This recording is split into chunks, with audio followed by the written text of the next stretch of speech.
ongoing work in the budget process. We intend to search for any ways we can find to shave down our proposed levy increase, but also recognize that the needs are very high with inflation, with employment changes, with our maintenance backlog, and with our priorities that include neighborhood safety and other investments that I know we will be discussing today. So the challenge is large, but the commitment is there to do the work. So we welcome our City Attorney, Lindsay Olson, to kick off the City Attorney's Office budget. Welcome. Thank you, Council President Brenmoen. Good morning, Council members. I'd first like to thank you all for your support, particularly of Ethos this past budget year.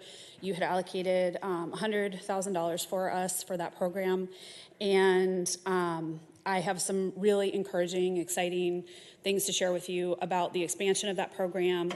And I also have a participant letter to share that is really impactful and just an example of the great work that that program is doing. So without your support, we wouldn't be able to do what we've been able to accomplish really not even a year out of COVID.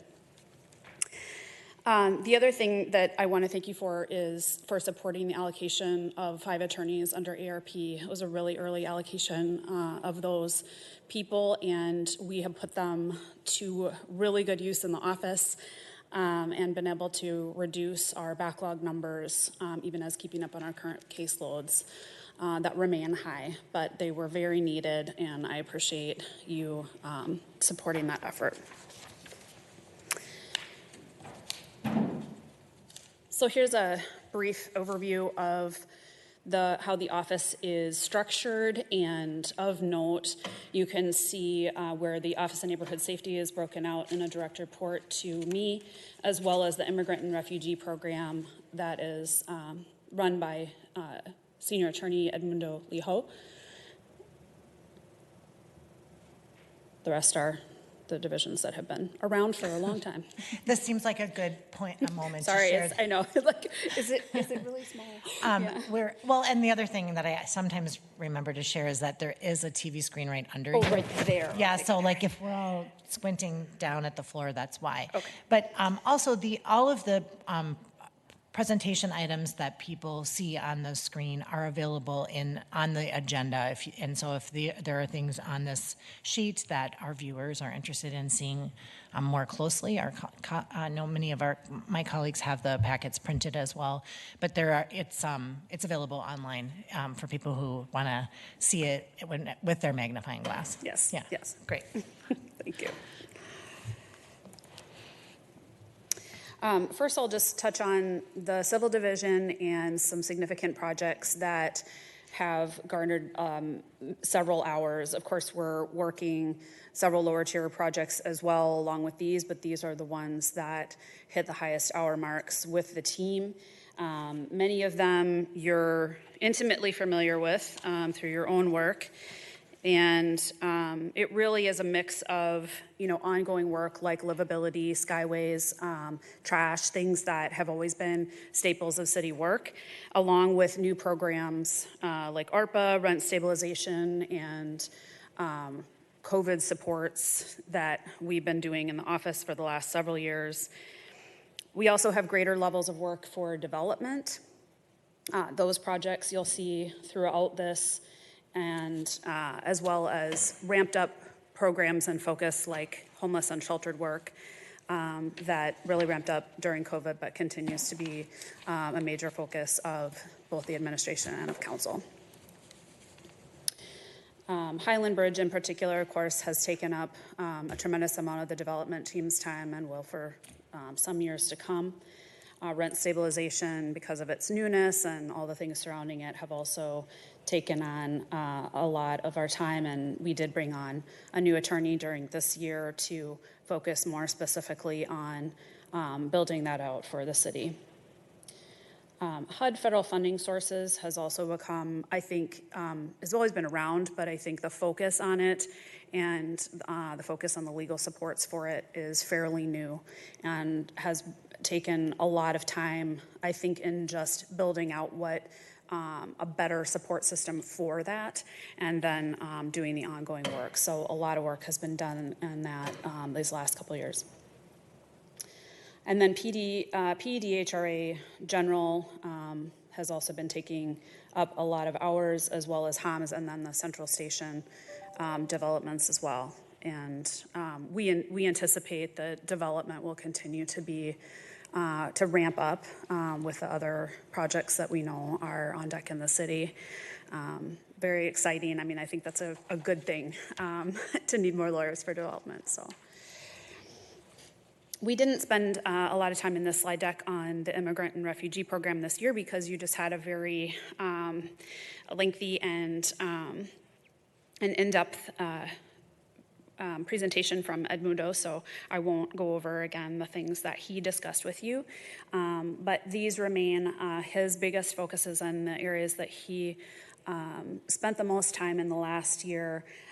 Of note, again, is the New American Loan Program, which is a pretty unique program that supports citizenship. So we continue in our support and focus of supporting new citizenship, U.S. citizenship within the communities in St. Paul. And we're moving towards using the research that was done and completed this year with other entities and with Minneapolis, showing the immigrant populations and immigrant business within the city, and building out more supports for immigrant and refugee businesses within the city of St. Paul. So that will be a focus for Edmundo this next year. For the litigation team, we are seeing trends that reflect more challenges to legislative decisions and policies, and as well as employment claims. Those tend to be the largest percentage of what we see.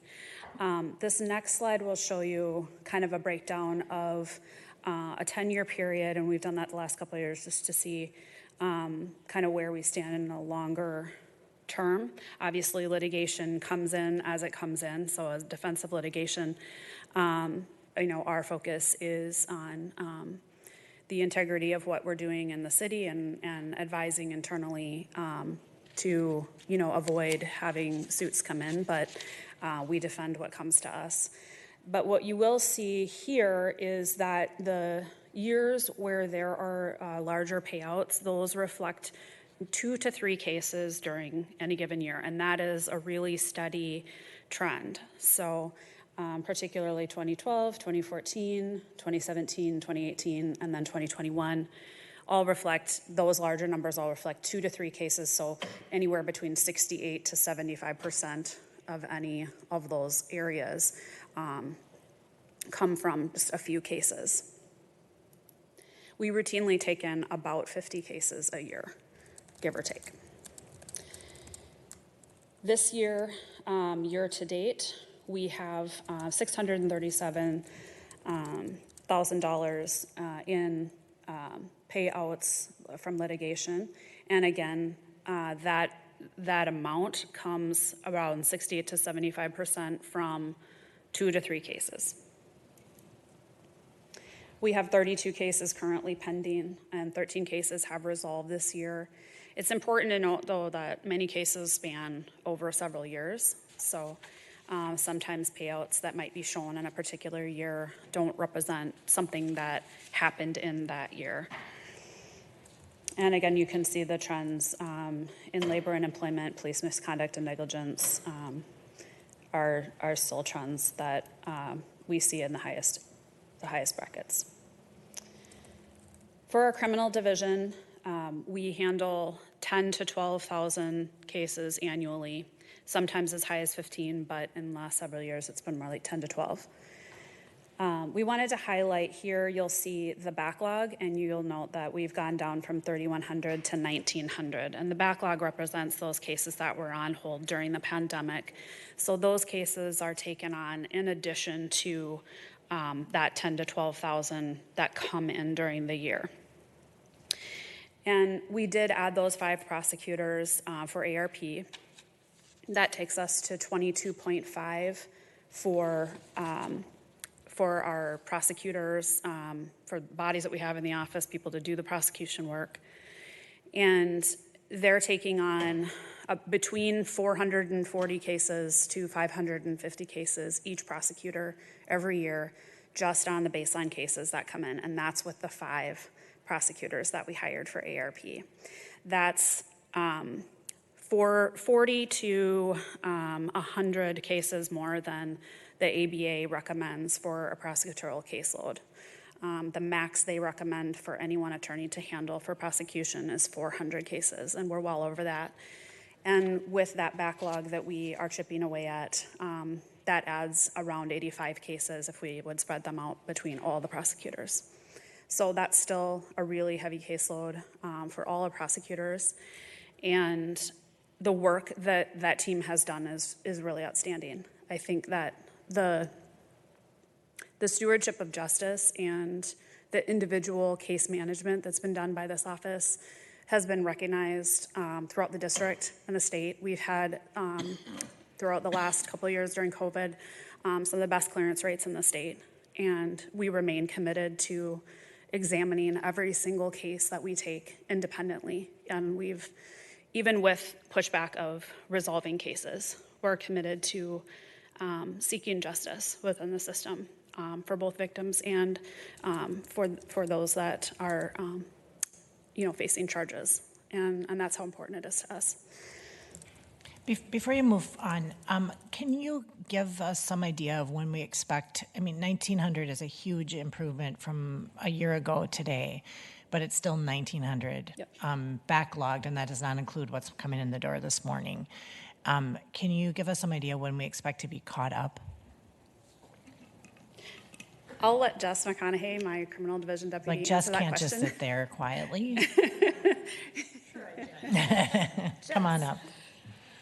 Thank you, Council President. Jessica McConaughey, the Deputy City Attorney for the Criminal Division. The backlog is, the criminal case backlog is incredibly challenging for all, not just our office, but for the court, for our justice partners, public defenders, defense attorneys, victims, anybody that basically touches the system. I know that Chief Justice Gilday has come down with some ideas in terms of when they would like to see this backlog resolved. However, it all depends on the individual districts and how they are attempting to address the backlog. What I will say is that our office participates in discussions with the criminal operations meeting that occurs every other week, where we bring the justice partners together as well as court administration and judges to have this discussion so we can start figuring out ways to further address some of this. So we as an office have taken a lot of steps on our own of what we can do, but our hands, we're kind of married to what the court is setting up for us. So I forget what the date is, whether it is by 2024 that the court hopes that this is resolved by 2024, but they keep putting in additional asks to try and help facilitate this quicker. So for example, last month, this is still September. It was earlier this month. We had the court had set up what was called a jail resolution event, and the court had the district court administration from the chief judge down had identified some cases, case types for people that were in custody that we would kind of do this full court press on to try and get resolved. And I think the numbers started out with like 39 defendants, 66 cases. When it all was said and done for our office, it was a very small number, which we then were able to step in and resolve. The court has additional plans to kind of do some of this focused resolution, if you will. And again, that puts us in the position to have to respond, which we do. We suit up, we show up, and we get the resources there. But that's in addition to this regular court calendars that are also going on. So I wish this is the attorney way of saying it depends, right? I wish I could tell you that we had a date on the calendar, But what I can tell you is that this office is committed to the larger narrative of doing what we can, not only for our cases, but helping to reduce the backlog as a system, because we are just one player, although an important player in this system. So I can't give you that end date, but I can tell you that the work that is being done is very focused in trying to get to that end date. I am hopeful that, next 6 months or next year at this time, we're able to say, here's everything that has gone on, here's where we are at. I don't think that we're going to be fully cleared up from the backlog. Not because of the efforts, but because of how the system is.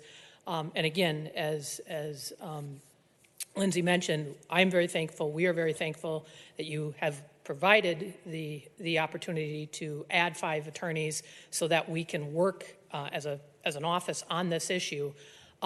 Not all of the justice partners have been as fortunate. And so that's the other rub, is while we're putting resources, they're still trying to add additional resources to work through all this. So hope that answers your question. I apologize, I can't give you a date on the calendar when we hope to get there.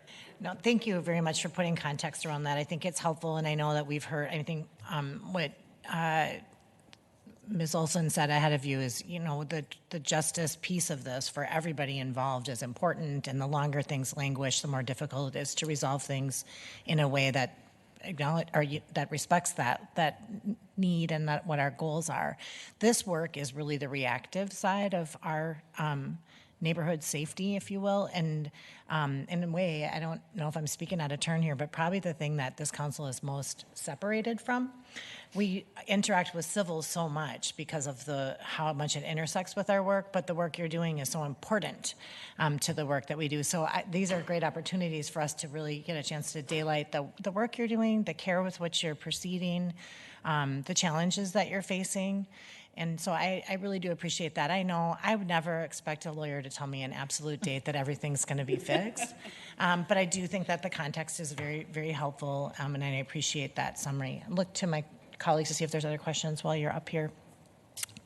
All right, thank you. And thank you, Council President. I would be remiss, and I do want to give a quick shout out to our supervising attorney, Tammy Larson, who oversees our community justice unit, and the folks in her team have, while all of us have been instrumental, her team has really been instrumental, because they have taken this backlog and have gone into each of these cases and really have kind of honed down of, yes, can this go to our ethos program? Can this go to our diversion? Does this go to the traditional prosecution? Does this, based on the evidence, is this something we might need to dismiss?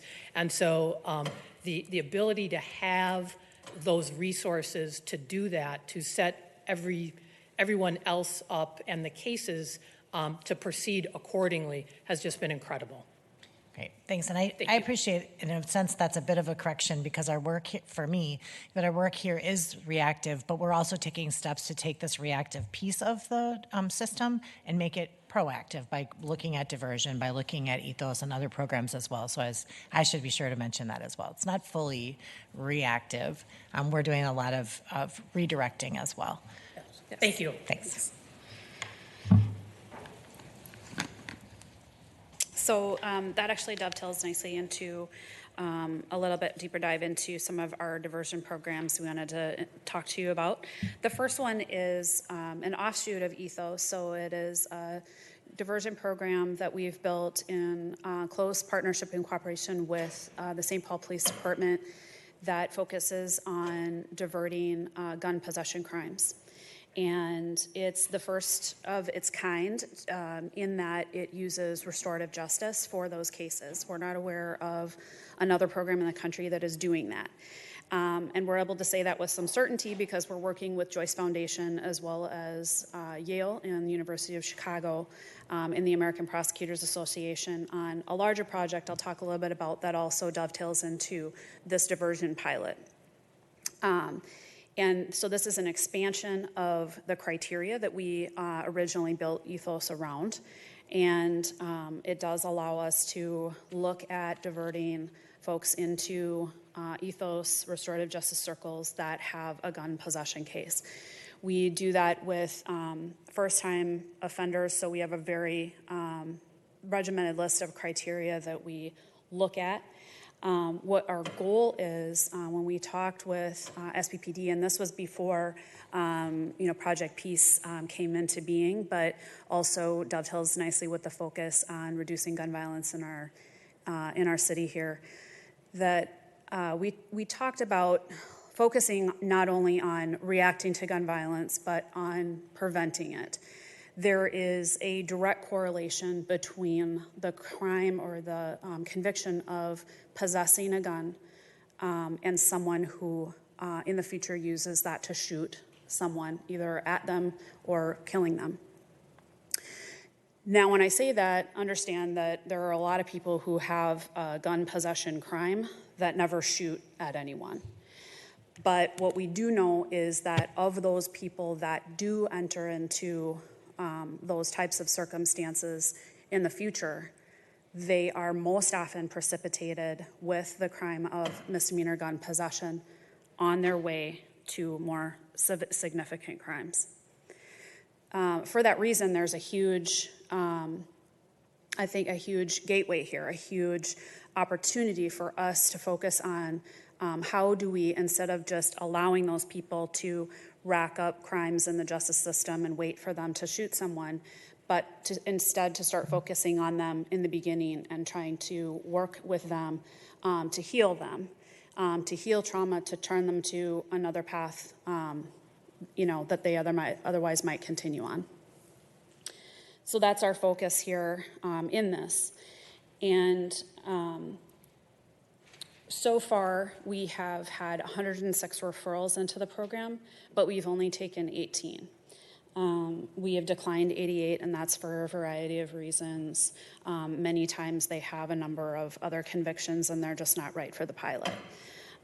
We looked at this pilot very similarly to how we started Ethos, which was to ensure that we're building the integrity of the program and the process before we open the aperture too wide, because we also are, we don't want to open it and end up with a circumstance where, someone who was given this opportunity, comes back and does harm someone. And so, we're focused on those outcomes and being, very judicious in how we're looking at participants at this point. Before you move on, Ms. Yeah. Meeker. Thanks, Council President. Ms. Olson, just a couple questions. How long does the pilot run, and what are we trying to measure during the pilot? I'm also curious if this is the same thing as Ethos, or if it's its own thing, and if it's its own thing, how it's different and why it can't just be sort of a branch of Ethos. And then finally, I notice in the notes section of the PowerPoint that you have to be 18 plus to be eligible, and I'm wondering why that is and if there's any help available for younger offenders. Sure. Thank you, Councilmember Naker, for those questions. So I'll try to remember everything that it's like a multi-part question. So I'll try to remember everything that you asked. The first part about juvenile offenders is that our office doesn't have jurisdiction over juvenile offenders. That belongs to the county attorney's office. And so to your question, could it be helpful for juvenile offenders? Absolutely, yes. Restorative justice is very effective with juveniles. It's done in a lot of schools. I don't know exactly what the county attorney's office is doing for juvenile offenders at this point. I don't know that they have a gun-focused restorative justice program right now, but it could be applied to that. I do think that this is, we at this point are looking at it as an expansion of the Ethos program, because the diversion is, while specifically for gun offenses, is the diversion itself is done the same way as the Ethos program. So the circles are the Ethos circle members, and we're running the same type of program for these offenders that we would do for other, these participants that we do for other participants. So right now we view that as part of or an expansion of our basic Ethos program for restorative justice. there is a possibility, I think, if, we determine that this is effective, that and expand it, that it could become considered more its own standalone program.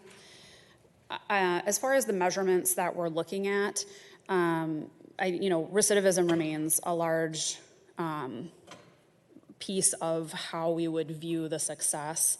Normally, a 5 to 10 year look back on recidivism is most effective in determining whether or not someone will return to criminality. And so looking at the long-term effectiveness of programs, it just takes time. The other things that I think, and Tammy, if you have specifics, I know we've been in conversation with American Prosecutor Association. We have an advisor from them, from University of Chicago, that has been talking to us about, building out different ways of looking at effectiveness that go beyond recidivism rates. And if you want to talk a little bit about that.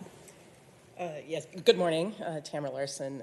I do want to mention one of the components of the gun diversion program includes working closely with Justice Point, which does a lot of other diversion work in the community. It includes risk needs assessment. So the person referred into the program has a risk needs assessment. They identify their risk of reoffense, but also what specific needs are going on for that person. They have some programming available. For example, they've developed some cognitive skills classes that actually focus in on decision-making around guns and how you use those guns and when you carry them and all that kind of stuff. Then with whatever programming comes from that, they get, maybe it's mental health support. It depends on that needs assessment. And ethos is a component. So they're getting a dual approach. The ethos component I also just want to mention with the Dispute Resolution Center, the circle keepers for these gun cases, we have 2 now, I think, both have been involved with gun violence themselves in their past.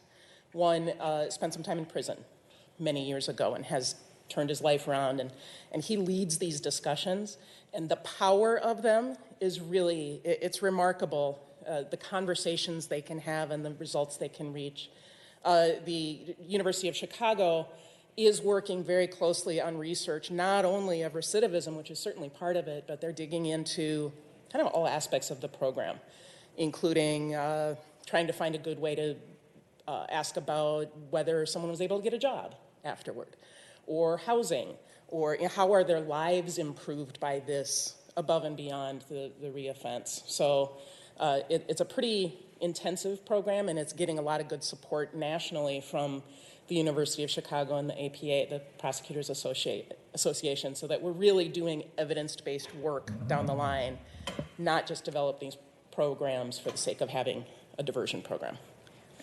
Ms. Naker. And just quickly as a follow-up, I really appreciate that, and I'm really interested in the idea of piloting this and learning from what we see. I guess that's kind of why I was asking about the duration of the pilot and the measurements, because knowing that recidivism likely would take a while to know if that's working, I guess I'm just wondering when this ends and what we're going to know by the time it ends to decide whether to keep going. We haven't put a solid end date on it because part of it is this slow approach that we want to make sure we're building a really effective program. So we need kind of big enough numbers for it to be meaningful. If we have 18 right now, very few have made it through a year past the program. So there's not a lot to measure yet. It's our intention to look at recidivism 1 year, 3 year, and 5 years after all of these programs, so ethos and gun diversion and all of them.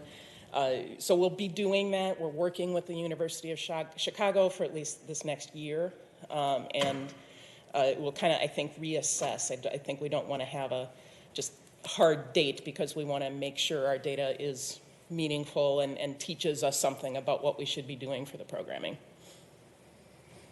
Mr. Tolbert and then Mr. Ballinger.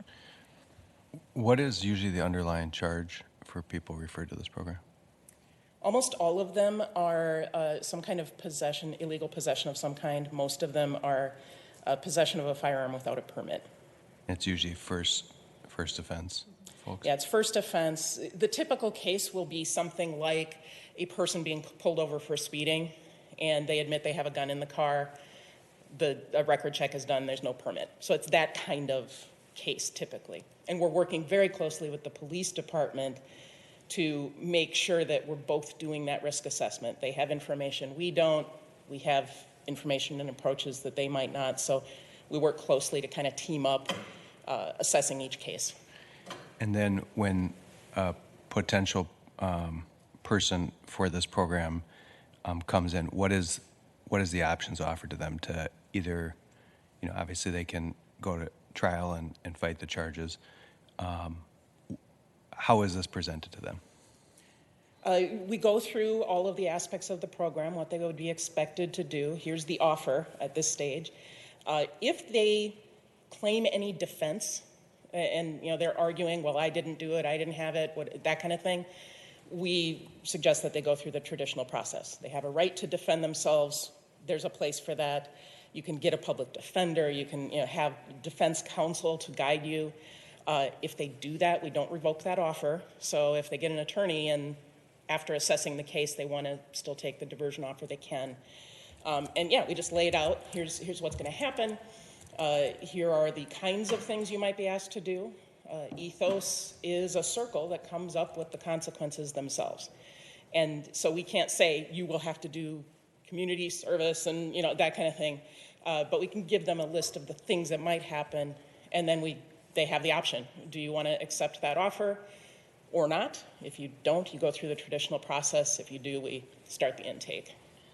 And if they accept the offer, follow through with the program, charges are dismissed? Correct. And if they don't follow through with the program or they follow through partially, what happens? It would go back to the traditional prosecution process. Thank you. That pretty much answers my question, except that it brought to mind something else. Those that are declined from the program, is this like all of the others who have been found with a gun, or is this how did they get to the point to be declined? Is it everyone who's found with a gun gets an opportunity and then we decide? So we have a set of criteria, Councilmember Ballinger, for the program. Not all gun crimes would necessarily be eligible.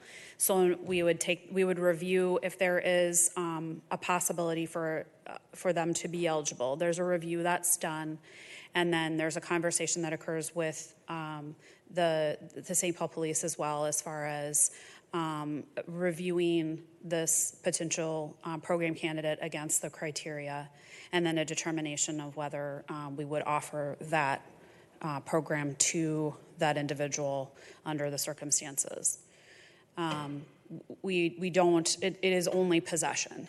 So it wouldn't be a circumstance where, and it's only the misdemeanor crime. So anything where, shots are fired or anything like that. So we aren't including felonies. We don't have jurisdiction over those. But, and then we're looking very narrowly at, people who don't have right now any prior convictions. So it is a relatively, small, I don't know the percentage of, how many gun crime cases come in versus the eligibility. I don't have those numbers. I could get those for you if you'd like to talk more about it. And again, we're being very deliberate, very, conservative as far as looking at, the eligibility for this program at this time, because it is so new, and we're working on the development of it with Joyce Foundation and with University of Chicago and Yale as we're doing this program. So,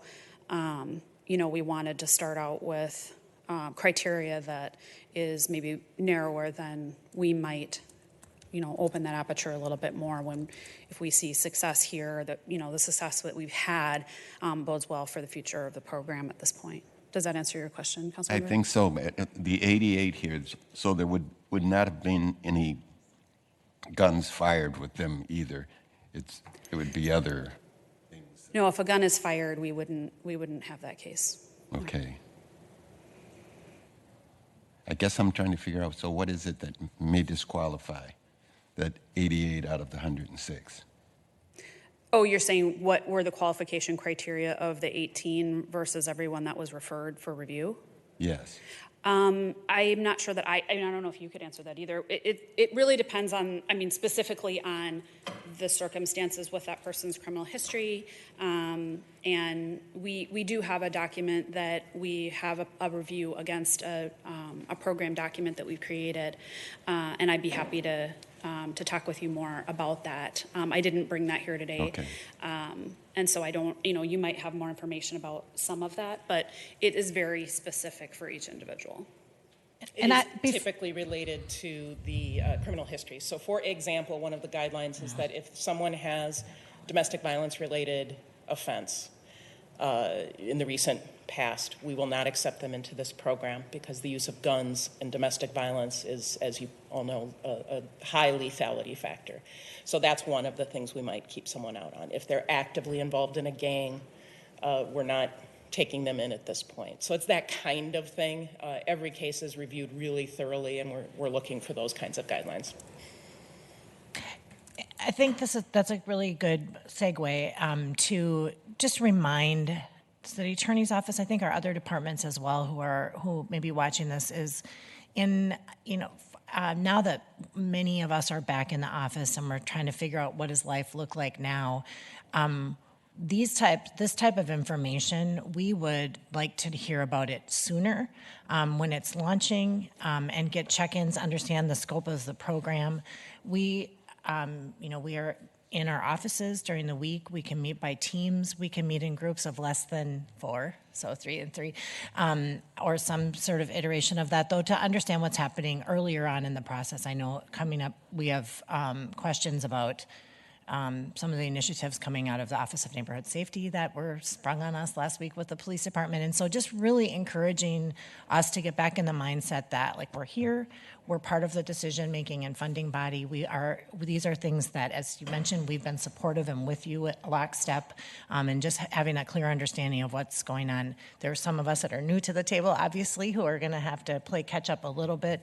But I think others of us who have been here are, I really realized that Ms. Olson and I discussed this maybe in the spring as a notion that was a grant-funded program, but I think that as far as like the that kind of space between, you don't want to talk about it too soon and have nothing to talk about, but on the other hand, once it's been launched and we're taking in people, then it does feel a little bit like we're playing catch-up. So just we have our primary objective today is to talk about budget and the dollars and cents behind these programs. And so I think if we can take the opportunity to talk about programs, maybe offline or more on a regular basis, it would be helpful. And that's the message to all of our departments, not just the city attorney's office. I think we're finding that we're getting a lot of updates and program information at our budget hearings, and it would be very helpful to come into these fully clear on what we're doing, so that we can focus on how we're funding them at these meetings. So I appreciate the offer to follow up with Mr. Bellinger, but I suspect that all of us would love more information about the gun diversion program. We know guns are the problem. That's what we hear from the police. That's what we hear. That's what we hear, that they're everywhere. Ghost guns, the internet ones, the whatever, they're everywhere. So the fact that we're tackling this head on is extremely important, and I'm happy to hear about it. But I think I'm mostly saying more. Let's do more. Mr. Tolbert? Yeah, I just want to say, I think this sounds like a wonderful program, and I'm glad that we're working on it. I do think, and I know City Attorney Olson, you've kind of inkled at this a few times, but it's always a good reminder for the millions of people watching this video right now. The jurisdiction of the City Attorney's Office has jurisdiction only over misdemeanors and gross misdemeanors, all felonies, and juvenile goes to the county attorney's office. So just when looking at this program, they'd be considered pretty low-level offenses, and it's the right time to get in before, a person who thinks they might need a gun or is running around with a gun before they use it, to try and get that diversion in. And I think that's just wonderful because, as Council President said, the gun issues that we're dealing with today is like never before, and it's because guns are so prevalent, and people keep buying them in America, unfortunately. And there's very little regulation. So I just think it's a great program, and keep it up. Thank you, Councilmember Plummer. Council President, just one note. This program was briefed to the violence reduction meeting several months ago. It was done virtually at that point, and we did have a circle keeper come in and talk about his experience, and that was right in the beginning. It was maybe 5 or 6 months into when we had built the program.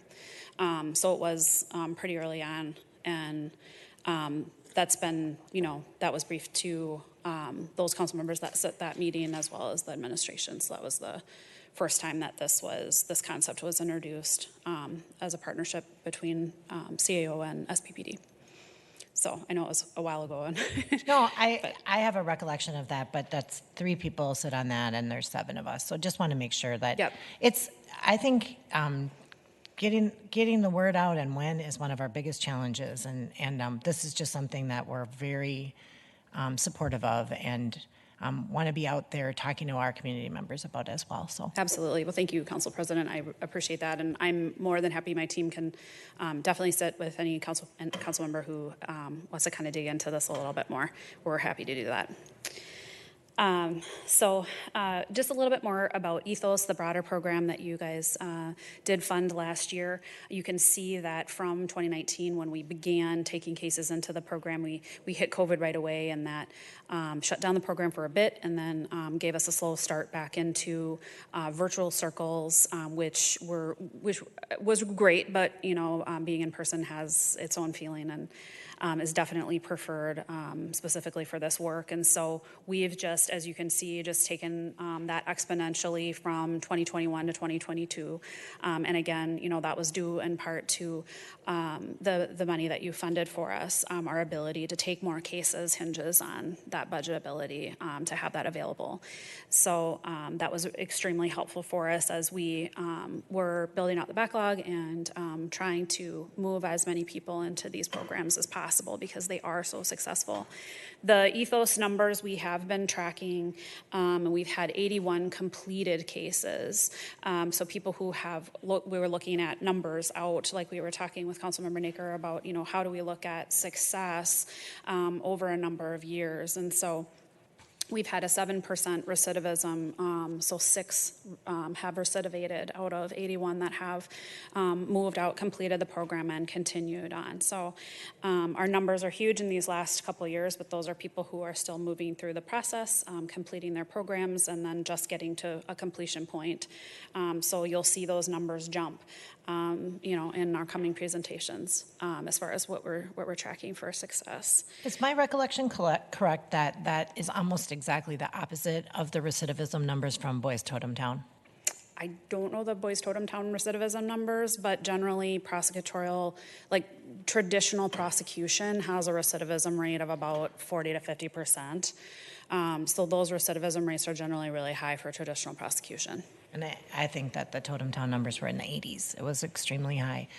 So that's a very heartening statistic backing up the work. Can you just clarify the cases referred 2058, 112, 139, and the previous slide you talked about referred versus what you actually took.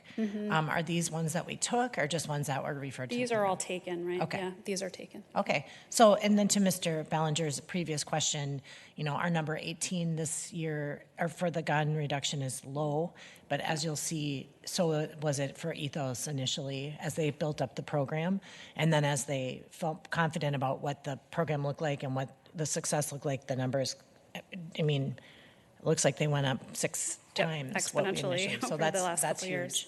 years. Yeah. So I do appreciate the more cautious approach in the beginning because we want success. But that over time, we're expanding who's eligible because we know more about the effects of the program. Correct.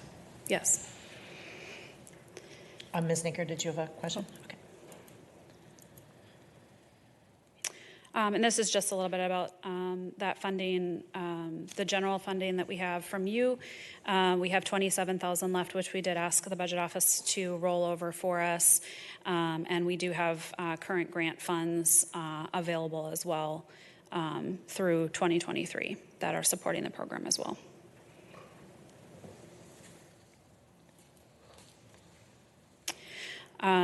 A quick note on the project that Tammy touched on, and this is the program that we're working on that includes the gun diversion program.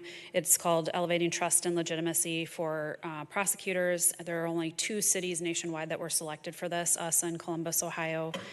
And so we have the opportunity to do this 24-month project, which looks at, focuses on our programs such as the gun diversion, and also on the way that we're doing prosecution and how we're stewarding justice in the system.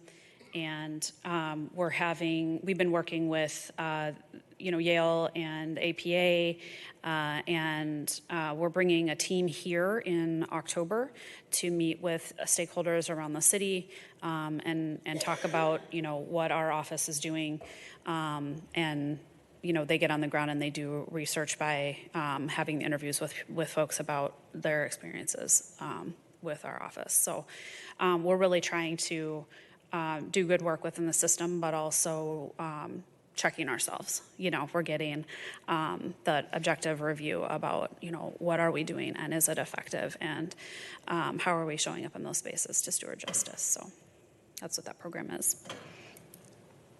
And I will turn it over to Director Brooke Blakey, who runs the Office of Neighborhood Safety.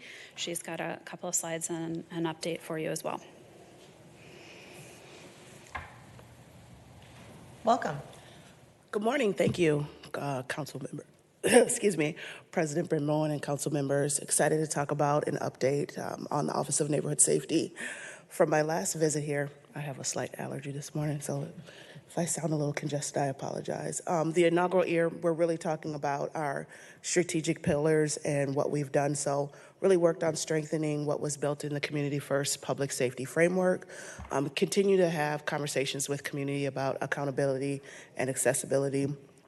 We have developed an implementation plan, finishing the finer points with our technical assistants from Harvard. And then we launched Project Peace early in July. I know that you mentioned earlier that the St. Paul Police Department talked about ONS and our collaborative work. That is paired together with Operation Aspire that they have with SPPD, which is the referral base to Project Peace. And how that works is officers that are on the street that are engaging with our residents that are most likely to engage in gun violence, have been shot at, or have the potential to have some retaliatory behaviors, are referred to the Office of Neighborhood Safety under Project Peace. And really what that is looking at the prevention and intervention, looking at things of environmental design, so camera systems, surveillance components, accountability, looking at holding individuals accountable for their behaviors. Community involvement is really looking at that wraparound approach. You've seen me send in a couple of things that you'll be doing about wraparound services and monies that I'm asking for that. And then there's the enforcement component, which we are working closely with our city, county attorneys, as well as the judiciary to figure out how do we have that enforcement component, but then also how we have that healing component after we have the enforcement, because as we all know, those residents are returning to our community. And so that is what Project Peace is as of right now. We have 81 referrals that we're working with. Again, those referrals are coming from the officers that are part of Project Aspire. And we have referred at least 31 of those 81 to our community-based organizations, which are at this point working on a volunteer base. So we're working with Healing Streets, we're working with our community ambassadors, we're working with some of the school-based programs and some of the Parks and Rec programs that we have that work with intervention and prevention with our young people. I can see questions. Ms. Naker. Yes. Thanks, Council President. Director Blakey, I'm very interested in more detail on this program. I noticed in our list of spending additions this year at $500,000, this is by far the largest increase in spending in our budget. And I didn't see any slides specifically about the $500,000. So I'm curious, and maybe it's coming up, but I don't see it. Can you speak specifically to how that 500,000 is going to be used. So that 500,000 will be used to have contracts with community-based organizations that provide intervention and prevention services, mental health, substance use, as well as relocation to families that have potentially been involved in retaliatory purposes. So it really is giving a in-depth wraparound individual approach to those. It's also working with some of our victims that have had bullet to skin incidents where we are working with healing, mental health resources, as well as working together with our school-based and hospital interventions to make sure that we are providing services and so that there's no retaliatory efforts that come in reducing gun violence. So we're working with Harvard as well as working with excuse me, as well as working with our other technical assistants, Cities United as well as Civic, to really track the information and make sure that we are spending the appropriate funds to make sure that we have accountability to the individuals that we're working with. Just as a follow-up, do we have, and this can be follow-up information, but it would be good to see a list of the organizations that we're planning to contract with and how much is being allotted to each and what services they'll provide and when those contracts begin. I ask in part because we were asked a couple of years ago to make a rather large new investment in our fire department for a similar community-based organization contract program. Turns out those contracts weren't ready to go January 1st of the new year and didn't materialize. I don't know if they materialized that year. I don't think they did. So we had set aside and raised our levy so as to fund a program that didn't end up needing the dollars that year. I think it's just really important in a year that we're talking about a 15% plus levy increase to really know that we're going to be, who we're working with, how much, and that we're ready to go on January 1st. So.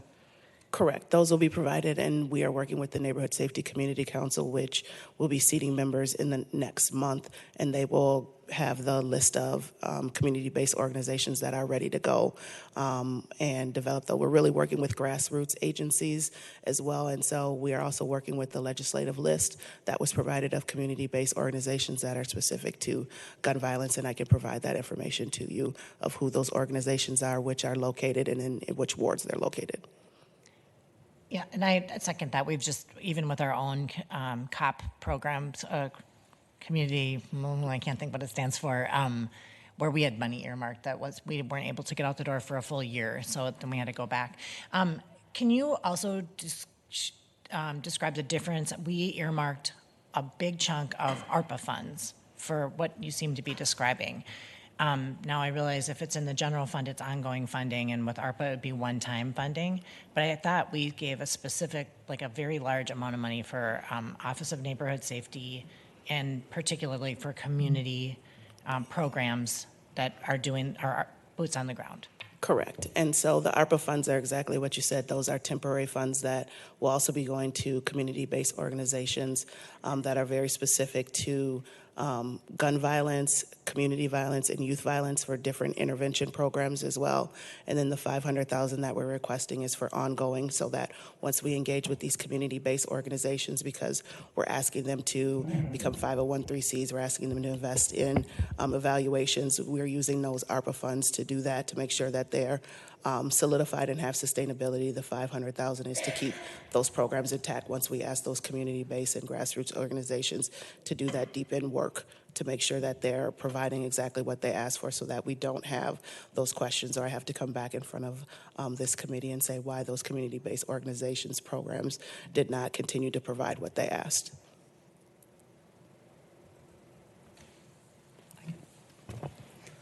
Council President, I can add something to that as well. So those services, so the community council grants flow through that entity to, as Brooke just explained, and probably a broader base of ways that the community is involved with gun violence prevention. These would go specifically to programmatic wraparound services for she was mentioning individuals that we're currently working with. We already have over 50 people that have been referred to us that we literally are triaging money to find. We don't have anything like this. We haven't done anything like this as a city. Many cities around the country do this through CVI, GVI, but it's a component of those types of programs where we do direct work with them from the Office of Neighborhood Safety for what their immediate needs are, so triaging with them, how to pull them out of violence, how to keep them safe, how to help them with what they're needing. And those things aren't necessarily coming through the council, and we needed those that money allocated into the Office of Neighborhood Safety so that Walbrook and her staff are working with those people directly, that we had a means to assist them with that. We're also asking for two staff members to help support that. One is an intelligence analyst, the other one is an outreach coordinator that would help to work with these families, because we anticipate the number of folks that we'll be working with will only grow. Ms. Prince? My recollection on the ARPA money, just to refer back to this, but the amount for outside grants was $4 million. Over a 2-year period, yes. Okay, well, it's a tremendous amount of money to get out to community groups in a short period of time. So I think the point that my colleagues made about ensuring that we're going to be able to have this up and running is a relevant one. The other thing, the Neighborhood Safety Community Council, that's a new group that you're forming? Correct. And do we have an opportunity to encourage people to apply for consideration? Yes, and applications have been open. We have done the first round, and we are looking for additional applicants. But yes, we've done the first round. We've presented that information to the mayor, and we are waiting for a reply on that, and then we'll move forward with seating those individuals. Were we notified of that opportunity to have people apply? Yes, that came out probably about 3.5 months ago. We put a press release out, and then it came to all of the members of the city council. Okay, yes. because I do think that it is really important that we reach out in our wards to encourage people to apply to be part of that group. So, thank you. And we also, just as, I agree, I'm missing stuff, obviously, but are also, Ms. Houston is working on setting up a meeting where we bring Office of Neighborhood Safety, HART, COAST, and other groups all together to have a conversation about, the cumulative work that's happening. And that's one of the challenges when we do our budget presentations, is we're looking at just like kind of each through each window at a time. And so that is currently being scheduled. We asked for it to be scheduled as soon as possible, so that we have time to consider these things as part of the budget. Mr. Tolbert and Ms. Yang, okay. Mr. Tolbert. Yeah, and it sounds like we'll get follow-up slides or information with the numbers, but just to be clear, the ARP is, we gave $4 million that needs to be under contract by 2024, spent by 2026, but there's an additional budget request this year for $500,000 so that we can do programmatic things in 2023. That's correct, because the ARPA money is for community-based organizations that the Neighborhood Safety Community Council is for. The $500,000 I'm asking for is for ONS to do specific things that are related to internal ONS projects. So the immediate need that Ms. Olson talked about is that those internal needs for ONS right now that aren't being met for the ARPA funds. And so the 81 referrals that we have within the office right now and the direct services that we're providing to those individuals through Aspire are what we're asking for. So the ARP dollars are not eligible to be used for how the $500,000 is supposed to be spent? Correct, as it is allotted right now, yes, sir. As is allotted, or it's not legally allowed? So the ARP dollars are the way that it was structured is that, and I'm not the ARP legal expert here, so I'm speaking more to the process as far as those dollars go through the council, with the council making recommendations, kind of like the STAR board does, where they say people would put in for grants. They would say, here's what we recommend the city fund for these grants.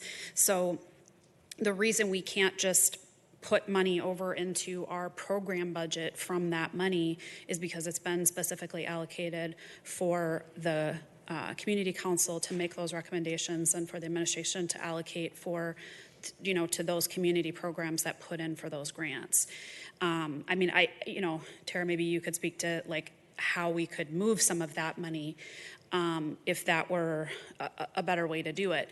What we're asking for as far as money to support the work that Brooke is doing with families that are involved in violence is for their immediate needs. When we start making contact with them, when we ask them, hey, do you want to work with us?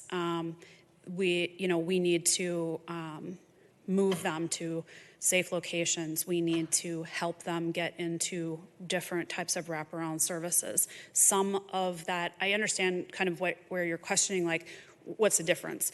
But the difference is, I mean, there might be some overlap once those programs get up and running. So if someone comes for a grant that does a program that we could use for wraparound funding, of course, we're going to work with that organization and add that to our available wraparound services.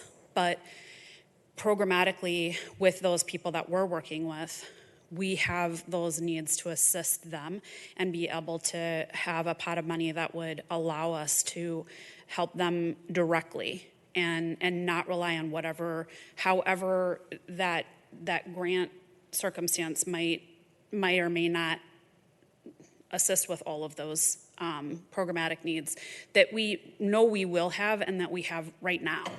I mean, again, we have 50 people that we're working with, and all of those relationships have some costs in terms of how we're trying to assist them, and that's in their actual physical safety and relationship building with those families, and so that's the need that we identified pretty early on, when we started Operation Peace and started getting the Aspire referrals, because we don't have anything like that as a city. We haven't ever done that. So it's a specific authorization to use money to support those families that we're pulling out of gun violence. I guess maybe my colleagues understand it. I don't understand. I think it's a distinction without a difference, that money, but my understanding, and I think we all who've supported the Office of Neighborhood Safety knew that we'd have ongoing costs once the ARP dollars ran out. But $4 million is a lot of money to spend in 3 years in these programs, as we've learned with our COP program and other things, COPP program. It's hard to get this money out the door. We want it to be used. And I know one of my biggest fears of our ARP dollars is that we're going to be sending any back to the federal government. And so I think we're ready to spend money on the Office of Neighborhood Safety in 2026 and beyond, knowing that these will be ongoing costs, and we're willing to make those investments because we believe in it. But I just don't understand why we need an extra $500,000 of general fund money when there's this amount of money available. I mean, if you need the ARP guidance amended, I'm pretty sure this body can do that. And just underscoring that, because I think that especially when you're, giving your presentation, the support is there. What we're trying to figure out is how to reduce our levy. And so if there's a way, I mean, and Ms. Yang and I had this conversation just yesterday, that there's general fund, which is where our staff and maintenance comes from, and then there's special funds. And special funds are one-time funds, and they're easier to come by. And so we're always looking for ways to kind of switch the flavor of money behind programs, just to, especially this year with our street maintenance going up, kind of outside of our control when we're looking at a 15.5 number as opposed to a 7.5 number. So just so you're hearing, we're just talking about the money. The program's very intriguing, and I think we're trusting you to know what the needs are out there. So just really underscoring, we voted for the ARPA dollars. We'll vote again. We will, yes, if that is what makes sense. So just to make the distinction between like the money, the program. I do have one question about the distinction between what you're proposing and what is Healing Streets doing. And is it the same thing? Is there any overlap? Or is that something that we'll be discussing further at the upcoming meeting? Yes, the Healing Streets is a little different. They are a partner with us, and so they are part of some of that wraparound service that we provide. They do some things a little different than what the Office of Neighborhood Safety and Project Peace is. They're definitely one of our assets in our portfolio of services that are provided. But yes, in our next meeting, when we have all of the optimal response teams together, it'll be easier to kind of just explain what those are. And then when we're talking about reallocation of funds, like for example, the community ambassadors, which are a huge part, we've added additional contracts. And last year you gave them $300,000, and we've already exceeded that, and we haven't made it till September yet, and that contract expires in December. So those are the kinds of things. So I don't think that we're going to have a difficulty getting that $4 million out the door, because we are utilizing those services, but we might need to come back and ask for a reallocation in a different way. So thank you for that. So that's for that very idea. helpful. And I am looking forward to the conversation about what, who's, and obviously there's no, hard lines between the work. It all kind of flows together at the end of the day, and that's why it's so important that you're doing I always have called it like the conductor of the orchestra. Like, we need somebody to make sure that it's all coming together. But it will be helpful to understand, because I think as we've been kind of cobbling it together previous to your joining the city, it was like Healing Streets was doing this and community ambassadors were doing this. And so understanding how it comes together and how we're filling those holes, and then working with you to figure out how what's the right way to fund it, especially just given our levy situation this year. Ms. Naker. Thanks, Council President. And to that point, when you do come back for the joint presentation, it would be really helpful, at least for me, I'm not sure about my colleagues, to have a graphic that just shows all of the different programs that we're running and who they serve and how they relate. I think we've asked questions at this table that have made us look a little bit silly, frankly, to say, I don't know what that acronym is, and I hadn't heard about that. And it's not just for us. I think it's important for us to be able to communicate to the public this really innovative and an upstream approach I believe in, but I want to be able to talk about it and have it make sense. So something like that would really, I think, help us paint the picture. Thank you, Councilmember, and we will provide that. We have that available. Ms. Prince.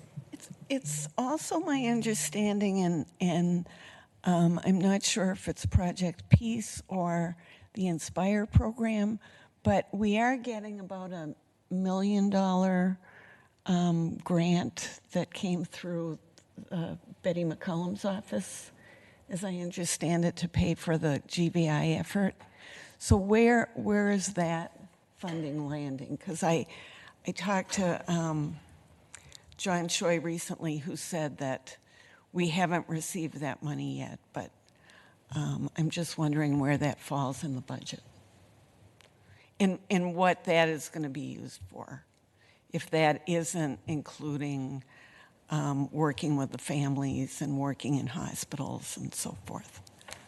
So we're still working with the county to navigate how that actually is going to work out. I know for sure that $300,000 of that money will go to a program manager that will work out of the Office of Neighborhood Safety, but we're still working on the process. They still have to go to their Board of Commissioners and work through that, and then I know the other portion of the funds goes to the technical assistance of John Jay and their national network of safe communities, and so I know that that's where a portion of that funding is going to go to. After that, we are still in talks about how that will work with Healing Streets and other county programs that are also working collaboratively together with us. Thank you. You're welcome. And so the second slide really just kind of goes on the onboarding of what we've been doing with year one. We have onboarded 2 of the 3 staff, so we do have our neighborhood safety community council manager and an office administrator. We are looking to bring on 1 more position, which will really be the grants fund to kind of keep all of this stuff together, all of the different grants, all of the different funding streams to make sure that we are putting them in the correct place. We are obviously renewing our community-based contracts with the community ambassadors. We have wrapped it around a whole city approach so that we now include the libraries, Parks and Rec, and all of those other city departments that utilize community ambassadors. So there's not just one multiple contracts, and so all of the contracts now are housed in the Office of Neighborhood Safety. I'm continuing to attend the multiple district council meetings and talk about feedback of what office implementation looks like, and then public safety more broadly ongoing. I'm continuing to work with the alternative response group with the county as we're talking about alternative response, community responders, our 911 and emergency communication systems, and that'll be more developed and talked about when we talk about our optimal response teams, because that's where all that comes in with Coast, Heart, CARES, and ONS as well. And then really just continuing to work with SPPD and Ramsey County on public safety and public service initiatives and issues as they present themselves within the community. Ms. Naker. Thanks, Council President. Director Blakey, just one question on community ambassadors, which you mentioned just a moment ago. We increased funding for. There was a period of time this year where I know there was some question about their contract, whether or not they were on the street. I think we resolved that. But then I just heard a week or two ago from a constituent who said, I'm hearing community ambassadors are not out on the street. Was there a time when they weren't on the street, and when did that end, and are they now on the street, and where are they? I just want to make sure we know this program is super effective, and I know you believe in it and you're running it. So I'm just curious So the community ambassadors were off of the streets for 2.5 weeks in July while we restructured their contract. They were back on the streets in July. We actually extended a contract during the Minnesota State Fair. You might have seen some of those pieces out there, and I have several letters that I can share with the council about working together with the community ambassadors, so they are on the streets. I did up their contract to come out for more days during the school day, as now all of the high school students are taking transit. There are no yellow buses anymore, so we've upped their presence for that, and then looking at having a discussion later on this week about some of the community events, so Pee Wee football and those things, as well as the homecoming events in light of what happened in Richfield, to make sure that we have some community ambassadors available. So they are still under contract, they are still on the streets, and they have not been taken off, so I'm not sure where that information came from, but we're continuing to work with them and have renewed relationships. They're also in our libraries as well, and so we've upped that contract as well to have them present in 3 of our major libraries where we're seeing upticks of youth and other issues that happen. Okay, great. 2.5 weeks. Yes, it was 2.5 weeks at the end of June, early July, and they came back to Parks and Rec. Was when they first came back. We had some issues happening at Como Pool, and so they were deployed to Como Pool and worked a lot with our Parks and Rec. So they're on the streets. Ms. Prince? I think to Ms. Naker's point, I had heard what I had heard was that, and maybe this has changed, but this has been fairly recent, that they work certain days of the week, and if there's a need, say on a Monday, and I think their days are Thursday to Sunday, then they're not available Monday if the police need them to go over to Humboldt High School, for example. And hopefully that's no longer the case, because I think they fulfill such a unique role of being people who know the kids, who can come in, who can de-escalate, that it just doesn't seem like we should be bound to a particular, Thursday to Sunday need. So I hope that's not continued, but that was a concern I had heard from several people. So Councilmember Prince, what we do is we have a weekly meeting, and then we adjust where those deployment strategies are. So if we see, like I said, at the beginning of the school year where we needed to bring them in earlier or move them around. So we had some at Johnson, we had some downtown, we've brought some over to Central, the Lexington area, as they're flooding the light rail systems. And so we look at what our deployment strategies are each week, and then we deploy them differently. But under their contract, it is currently a Thursday through Saturday based on those teams. And so as we talked about reallocating and changing, we do that on a daily basis in addition to funds to the ambassadors when needed. So like for the state fair, it was a special contract where we added additional hours because that's not their normal area of work. But we found it valuable that we would need that services, so we added additional funds to that contract and had them present during that time. So we look at what's going on, we look at the trends, and then we have deployment strategies based on what the trends tell us, so Did that we're the having fair them in pay the for place that? that we need Did them at the Did the time. state fair pay for that? Say that again? Did the state fair pay for that? No, they did not. We did. The city did. Boo. Ms. Prince, I interrupted you. Well, and I think to your point that your deployment is determined on a weekly basis, I would hope that there'd be some flexibility to have some on-call people for circumstances that arise, because last year I think we had this phenomenon going on at a couple of the high schools where these fights were breaking out, and we weren't able to get ambassadors into the schools before that happened because it didn't fall on a Thursday to Sunday. So if you're changing that deployment so there's some flexibility for issues that arise, I think it's a really important one, because they're the people who do what they do, and having them limited to days of the week just seems counterproductive. I mean, to your question, Council President Brenmone, why would we not ask the fair to contribute to that public safety benefit that they're getting from the city offering those positions? It seems like that our offering that coverage is something that should be acknowledged, or we make a case that there's a benefit that the fair is getting, and they might be asked to pay for it.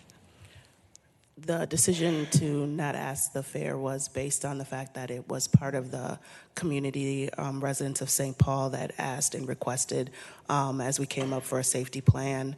And the ambassadors are one of the things that we discussed as service portfolios that we have within the city.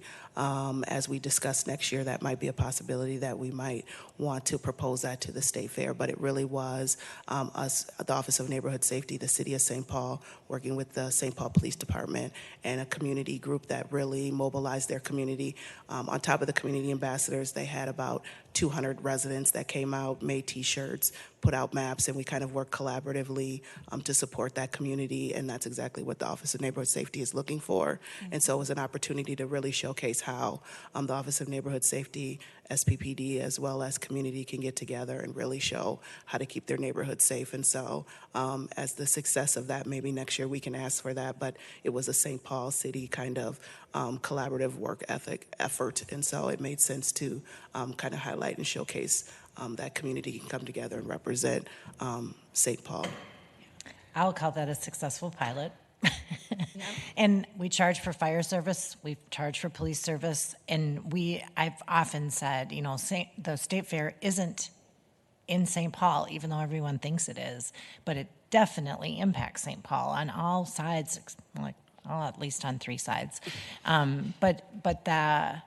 Unless it becomes part of St. Paul, I think the services we provide to the fair should be billed. So we'll back you up if we want to kick that door down, because I think that it is a great benefit to the fair to have those ambassadors, and it can be, extend beyond just the St. Paul sides of the fair. But we know the impact is inside and outside, and if they're doing good work and we have ongoing issues, let them foot the bill. So, Ms. Prince? Yeah, I just want to say his name out loud. Jerry Hammer is the director of the fair, and I suspect he'll be interested in this discussion, and I would say we should reach out to him. So Councilmember Prince, he actually is a resident of that, and so he was at the actual community meetings and participated in that and really appreciated that. So he's fully aware and appreciated the process, and so we can have continued conversation since he was actually a resident that benefited from that presence of those, and so was really appreciative and was supportive of our efforts. Yeah, Great. that's great. I think also when we have the conversation about these, how you're redeploying people to different times or different locations, we did hear, as Ms. Prince pointed out, the school district made a decision to move the SROs out of the schools, but then we were having fights breaking out after schools, and there was no.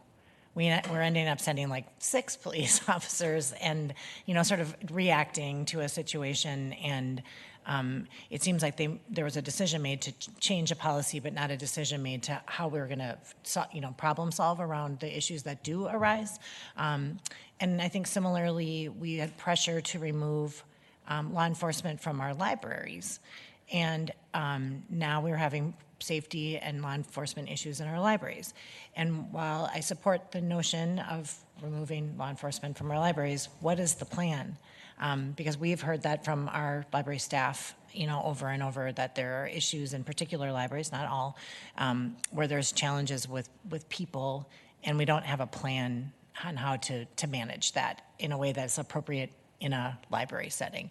So I think really understanding how some of those changes that we've agreed are appropriate to make, what's the plan then to deal with issues that are simply going to happen in an urban setting with many more people than out in the sticks. And so how do we handle that? I think it's important to understand.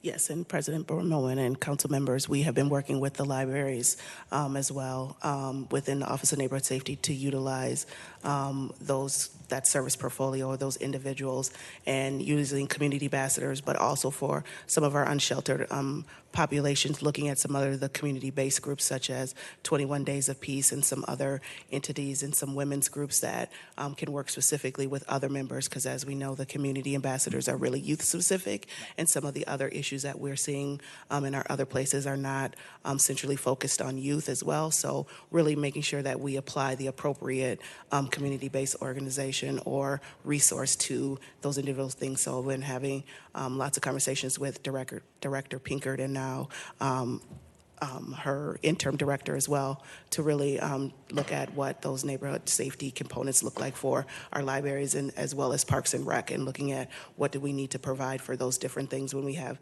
different folks, because not all of the individuals at Park and Rec are youth, and so really making sure that we provide the appropriate response. Right. Yep. And we're really grateful that you're looking at this and doing this work, and it will be great to hear more about it, because you're right. You got to have the right tool for the right job, and are the right people to deal with the right problem. So I appreciate the thoughtfulness there, and look forward to hearing more about it. Thank you. Do you have any other questions? If not, I'll turn it back over to City Attorney Olson. Ms. Jalali.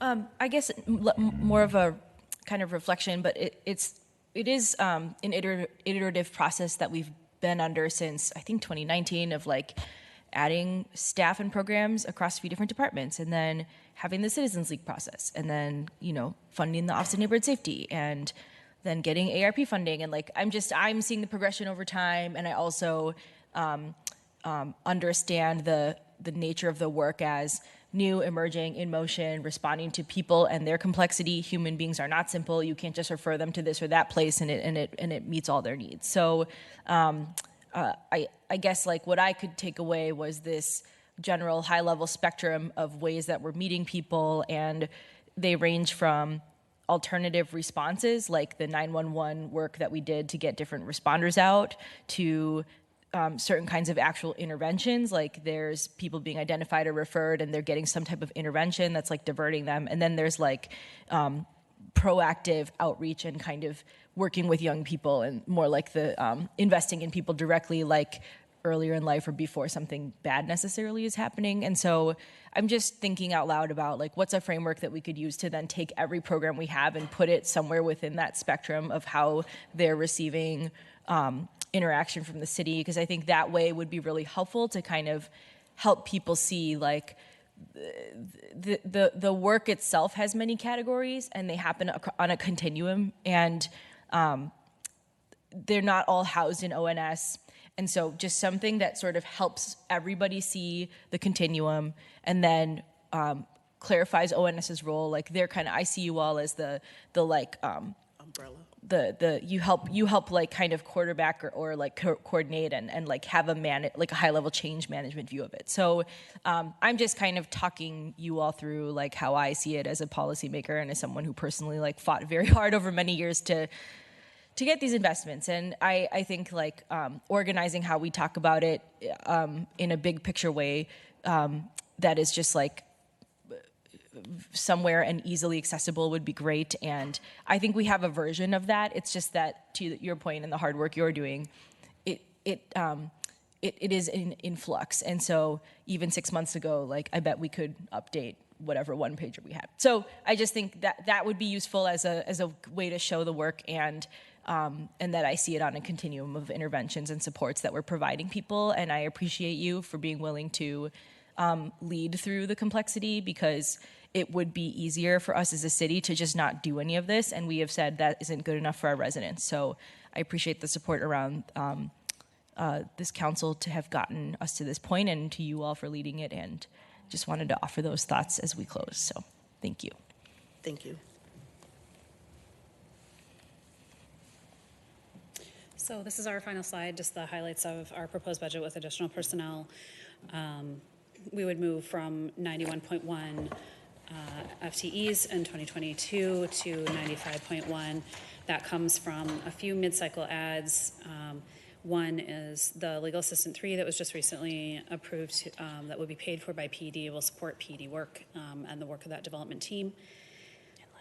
We converted during the year a senior prosecutor position from an individual who retired to an attorney, and then we were able to also add we hired an associate attorney and then transformed someone who was in our victim witness focused area working domestic violence on a grant into an FTE for the office. And we also added mid-cycle rent stabilization in response to that.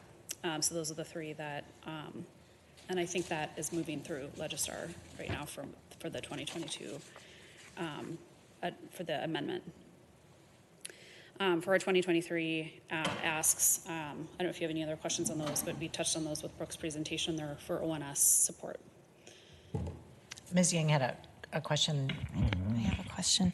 Lindsay, I was wondering, for any of the new positions that you're proposing, will any of them be working on the backlog? Because I just think a lot about what you said, like the attorneys are, they have a lot of cases that they're working on at the same time. And so will they be working on the backlog then?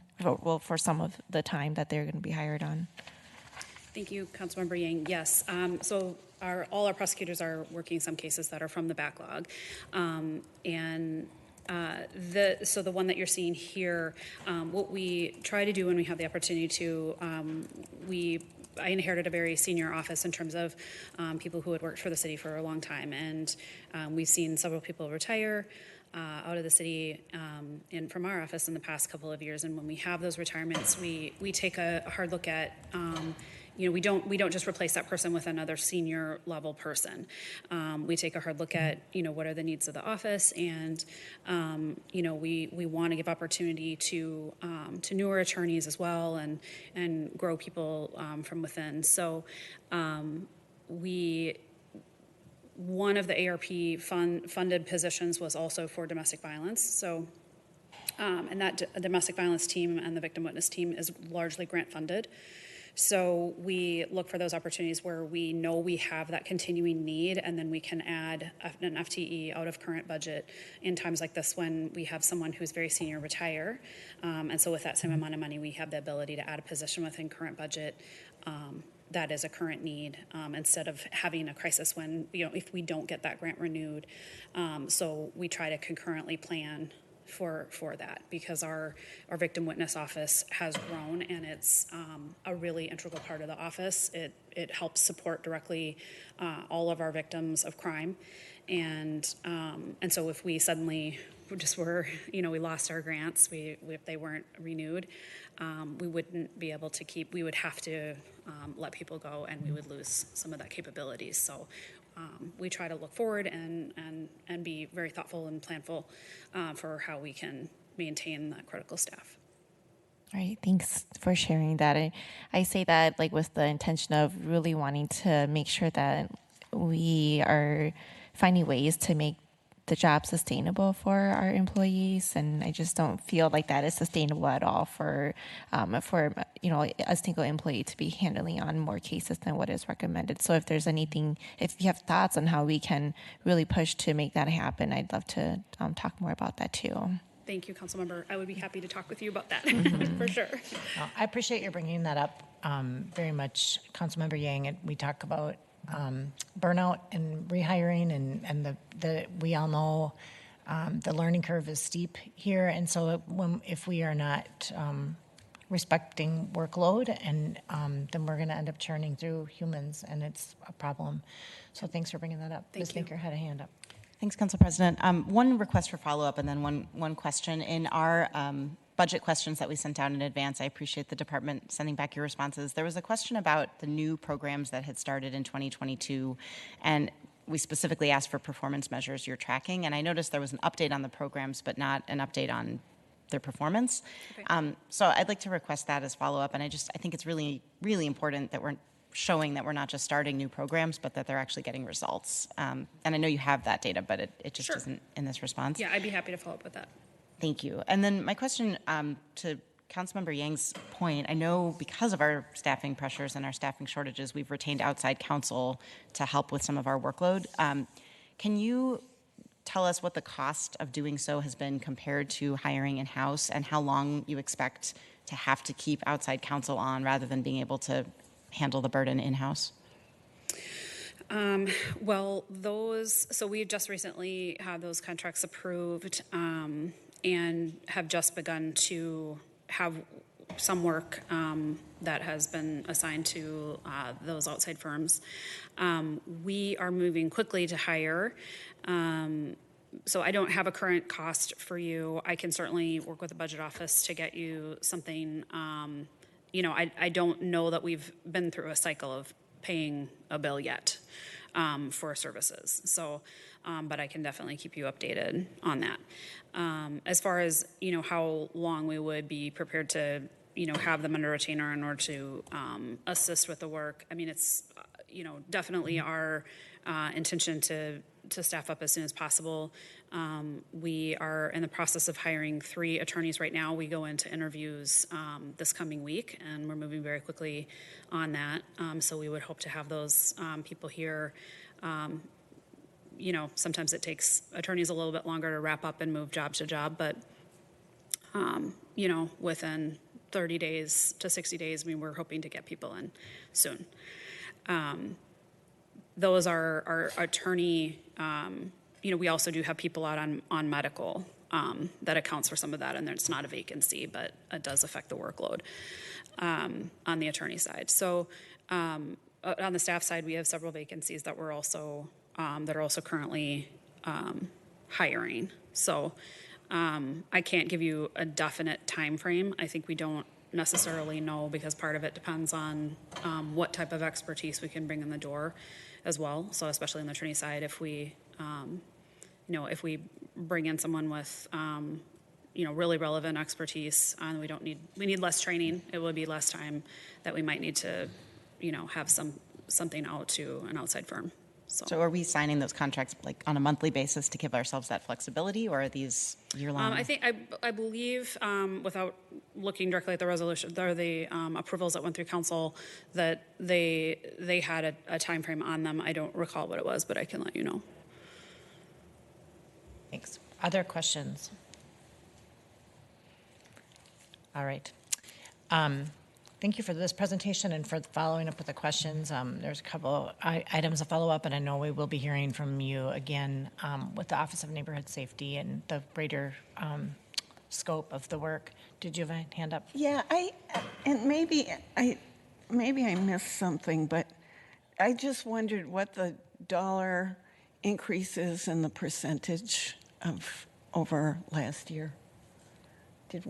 Was that early on in this presentation? For the office? Yeah. Tara, do you have that number? Councilmember Prince, let me look that up just a moment. believe there's a summary from Ms. Houston in your inbox as well. Yeah.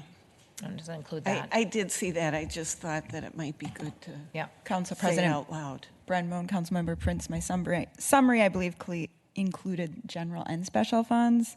The number I have for general fund for the city attorney's office, the total budget is 12 million. I can't see, just over 12 million, and that's a 1.4% increase, or 13.41%. Is that correct, Ms. Barnock? Council President, Councilmember Prince, I have, yes, a $1.4 million increase in the general fund for city attorney's office and a small decrease in the city grants area and 90,000 in the central service area. The bulk of that 1.4 million is related to increases for normal salaries and benefits, but obviously we also do have the additional amounts mentioned earlier for the Office of Neighborhood Safety included. All right, so to Ms. Prince's point, that needs to be part of the budget attachment, so if we can get that. Yeah, because I'm looking at the overview that was sent on Friday, and it's a 1.4% increase, Ms. Baranock. Just a moment, let me calculate. Or 11.2% according to this email. So Councilmember Brenmoen, Councilmember Prince, mine included both special and general funds altogether. Okay. It was a $1.4 million increase in the general fund, and I'm working on it, thanks. and I would believe it's just 13.4% increase. We'll see. Math at the table.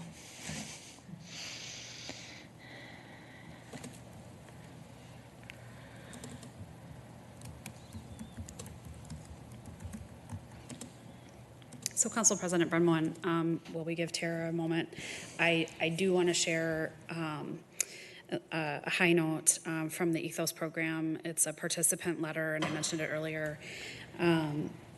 So I'll just read this. It's short, but very moving. So, I've been blessed with the opportunity to participate in the Ethos program. I'm a 48-year-old citizen of the city of St. Paul.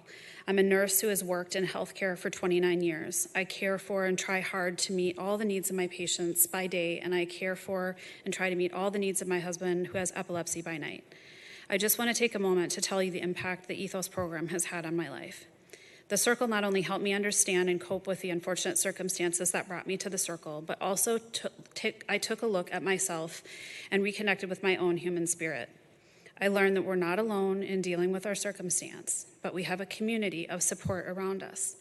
The circle meeting gave me the tools I needed to heal from this situation and look deeper into myself. What brings me joy? When do I see myself as beautiful? I learned it's important to take care of yourself just as you care for others. I also learned I am part of a community that cares. Our community here in St. Paul not only cares that the laws of society are upheld, but that the individual citizens is uplifted, and that mental health of the citizen is just as great as the job we perform daily. I discovered that while participating in the Ethos Circle, that somewhere along the way I lost myself and forgot about what makes me feel beautiful and happy. Like the way I feel when I go swimming. I had not swam in years until I was prompted by the circle. I quickly remembered that when I get into the water, how wonderful swimming makes me feel. I have not made time for swimming or self-reflection because I focus daily on the work I need to do for others while working around my own disability. When asked what I took with me that day at the end of the circle meeting, I quickly responded, hope. This experience has restored the hope I so greatly had at one time and so greatly needed now. I want to thank you again for allowing me to participate in the Ethos program. That's great. Thank you so much for sharing that. Yeah. We see that stress everywhere. We see it in our public hearings. We can tell people are really struggling. So if, any way that we can help reconnect to joy and to hope is wonderful. You ready? Mm-hmm. Council President, Councilmember Prince, as Ms. Houston mentioned, the overall increase is a 13% increase in the city attorney's budget for all funds, 11% in the general fund. Thank you. Oh, wait, I reversed that. I apologize. 13% in the general fund and 11% overall. I apologize. Thanks. We put you on the spot, but thank you for the information, and it'd be nice to get that also as follow-up. And I will encourage the city attorney's office and other departments, again, we're here, update us early and often. When it comes time to talk about the budget, it's great to sort of be ready and know what's happening. And as we recover from our, massive, or the depths of COVID, I think that these opportunities will become more and more easy. So we look forward to that, and we look forward to the conversation about the global conversation about our neighborhood safety program and all the components therein in the coming weeks. Thank you very much for the presentation, for the information. We'll be following up as we sift through the budget. And again, we're just looking for ways to reduce a 15.5% levy increase. It's a lot. Our community members are asking for that, and I want to say one more time, our focus on reducing funds is not a reflection of our commitment to programs. It's just figuring out maybe creative ways to fund them. So we'll continue to work on that in partnership with the City Attorney's Office and the Office of Neighborhood Safety. So thank you so much. Thank you, Council President Brenwell and council members. It's been a pleasure talking with you today. Thanks. Wonderful to end on the high note of the letter. Yes. Ms. Houston, other budget updates before we adjourn today? Council President Brenwell and council members, next week we will be hearing from the capital improvement budget and STAR. Okay, great. And I'm working on that combined meeting earlier, so hopefully October 12th. We have a few things to move around, so okay. Look for that. Look forward to that scheduling update. Reminder that we do have team photos today at 1-ish, and it looks like we're going for the artsy, dark look. If anyone wants to try to find something a little more colorful. My neon suits. Go get a dark suit, please. All right, so maybe think about that. Yeah, well. Okay, see, we're pulling it together on the fly. Wonderful. All right, so if there's nothing else to come before us today for budgets, we are adjourned. Sausage make.